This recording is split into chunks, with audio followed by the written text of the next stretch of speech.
What if the next enemy in the Power universe is not someone we have seen before, but someone who's been watching Tommy and Tariq from the shadows this whole time? A villain so powerful that even New York streets are afraid of his name. Tonight, we break down the most dangerous theory yet about Power Legacy and why this new villain could change everything forever. Power Legacy will not just be another spin-off. It will be the moment when the past and the future of the Power universe finally collide. Tommy Egan is coming back to New York, but he is not returning as the same man who left. Chicago made him colder, smarter, and more ruthless. He is no longer running from his past. He is running straight into it. New York is where Ghost was born, where Tariq learned the game, and where every war in the Power universe truly began. Bringing Tommy back here is not just a change of location. It is a warning that something bigger is about to happen. Tariq is also stepping into a new phase of his life. He is no longer the kid trying to survive. He is trying to rule. With experience from the streets and the lessons he learned from Ghost, Tasha, and even Tommy, Tariq believes he is ready to take full control. But Power Legacy will test him in ways we have never seen before. Because this time, he is not just fighting for money or freedom. He is fighting for power itself. At first, it may seem like Tommy and Tariq are finally on the same side. Two generations of criminals working together. One built by violence, the other built by strategy. But this partnership is fragile. Both men want control. Both men believe they deserve it. And in the Power universe, that kind of tension always leads to blood. Their alliance may begin strong, but every move they make will push them closer to becoming enemies.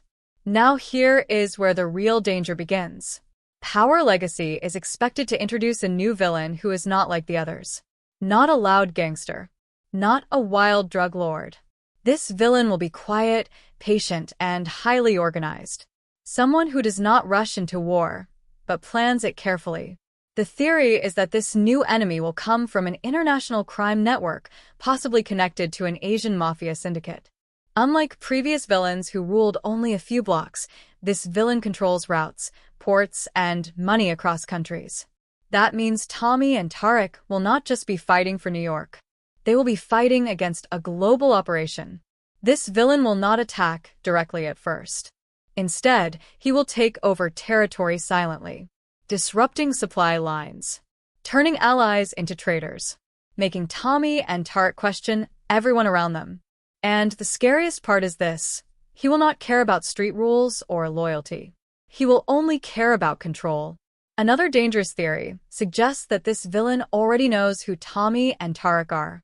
He knows their weaknesses. He knows their history. And he knows that the fastest way to destroy them is not by killing them, but by turning them against each other. That means the war in Power Legacy will not only be fought with guns, but with lies, secrets, and manipulation. Tommy will be forced to face his past again. Ghost's shadow will still be hanging over him. Tariq will be forced to prove that he is not just Ghost's son, but a king in his own right. And between them stands a new villain who wants New York for himself. Power Legacy will not be about survival anymore. It will be about domination. The streets will choose sides. Old enemies will return. New enemies will rise. And one mistake will be enough to start a war that cannot be stopped. This is not just another chapter in the Power universe. This is the beginning of its most dangerous era yet. The new villain of Power Legacy will not walk into New York with guns blazing.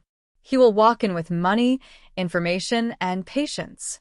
And by the time Tommy and Tariq realize who he is, the city will already belong to him. This new villain is not built like the enemies we have seen before. He is not emotional like Kanan, not reckless like Mecca, and not loud like many street bosses. He is calm, educated, and deeply connected to a global criminal network. The theory is that he runs an international operation tied to ports, shipping routes, and underground markets. Drugs are only one part of his business. Weapons, data, and even people are part of his trade. That makes him far more dangerous than anyone Tommy and Tariq have faced before. Unlike past villains who tried to control neighborhoods, this man wants systems. He wants to own how crime moves through the city. He does not care who sells on the corners as long as everything passes through him. That means he does not need to fight Tommy directly. He only needs to surround him. Slowly, he will start buying off suppliers, taking control of distribution lines, and cutting off resources. Tommy will think he is fighting many small enemies, but in truth, they will all be working for one unseen boss. Tariq will be targeted in a different way. The villain will see Tariq as the future of New York streets. Young, smart, and ambitious. Instead of attacking him, the villain will try to recruit him. Not with threats, but with opportunity. He will offer Tariq something Ghost never could: total control without chaos. A business model that looks clean on the surface and deadly underneath. This will force Tariq into a dangerous position. If he refuses, he becomes a target. If he accepts, he becomes a traitor to Tommy. This is where the psychological war begins. The villain will plant doubt between them. He will leak false information. He will create situations where it looks like Tariq is hiding things from Tommy and Tommy is planning behind Tariq's back. Every misunderstanding will be carefully designed. Every conflict will be pushed forward by invisible hands. The villain will not need to pull the trigger himself. He will make Tommy and Tariq do it for him. There is also a strong theory that this villain has a personal reason for coming to New York. He may be connected to someone who died because of Ghost or Tommy's actions in the past. This makes the conflict deeper than business. It becomes revenge mixed with ambition. He does not just want power. He wants justice in his own twisted way. As the season goes on, the villain's presence will grow stronger. His symbol will appear everywhere. His people will be hiding in plain sight. Even law enforcement may unknowingly be working for him. That means Tommy and Tariq will not know who to trust. Friends could be spies. Allies could be enemies. The most dangerous part is that this villain does not rush. He waits. He studies. He lets his enemies destroy themselves before stepping in to claim what is left. By the time Tommy understands the scale of what he is facing, New York will already be slipping from his control. And this is what makes Power Legacy different. The enemy is not just a man. The enemy is a system. A machine that keeps moving even if one part is destroyed. To beat him, Tommy and Tariq will have to do something they have never done before. Fully trust each other. But in the Power universe, trust is the most fragile weapon of all. What if the final war in Power Legacy does not end with one man standing, but with both kings losing everything they thought they owned? As the story moves toward its final phase, the new villain's plan will finally come into full view. By now, Tommy and Tariq will realize that every problem they faced was connected. Every missing shipment, every sudden arrest, every new enemy on the street was part of one design. The villain did not rush to take New York. He let New York tear itself apart first. Tommy will want war. That is his nature. When he understands who is behind everything, he will not think about strategy or politics. He will think about revenge. For him, this fight becomes personal. New York is where his life began, where Ghost died, and where his past still lives. Losing control of this city feels like losing Ghost all over again. Tommy will believe that the only way to fix this is with blood. Tariq, on the other hand, will see something else.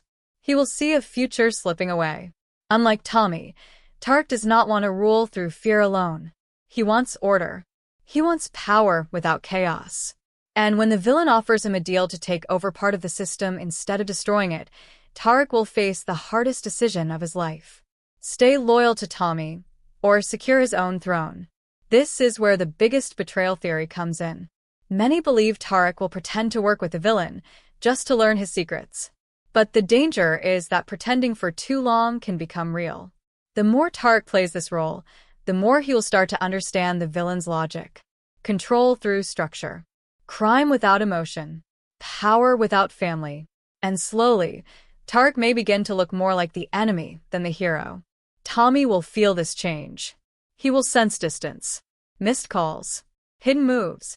Quiet meetings. And in the Power universe, silence is always louder than gunfire. This will push Tommy to make his own move without Tariq.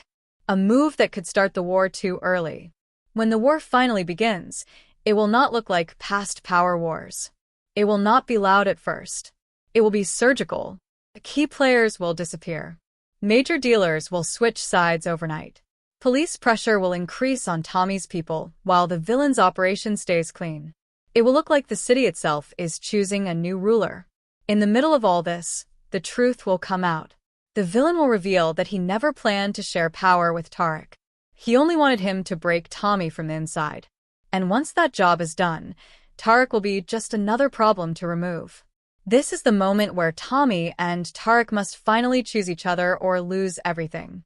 Their past is filled with lies, deaths, and broken trust. But if they do not stand together now, the villain wins without firing another shot. The final battle will not just be physical. It will be emotional. Tommy will fight to protect what little family he has left. Tariq will fight to prove he is not just Ghost's son, but his own man. And the villain will fight to replace both of them as the new face of power. The ending of Power Legacy will not be clean. Someone important will fall. A major character will die. And the city will change hands. But the biggest twist may be this: power will not belong to one king anymore. It will belong to whoever understands the system best. And that is what makes Power Legacy different from every show before it. It is no longer about survival. It is about evolution. The old rules of the street will die. New rules will be written. And the Power universe will enter a new era where intelligence is more dangerous than bullets. The question is not who will win. The real question is, who will still be standing when the city finally chooses its ruler?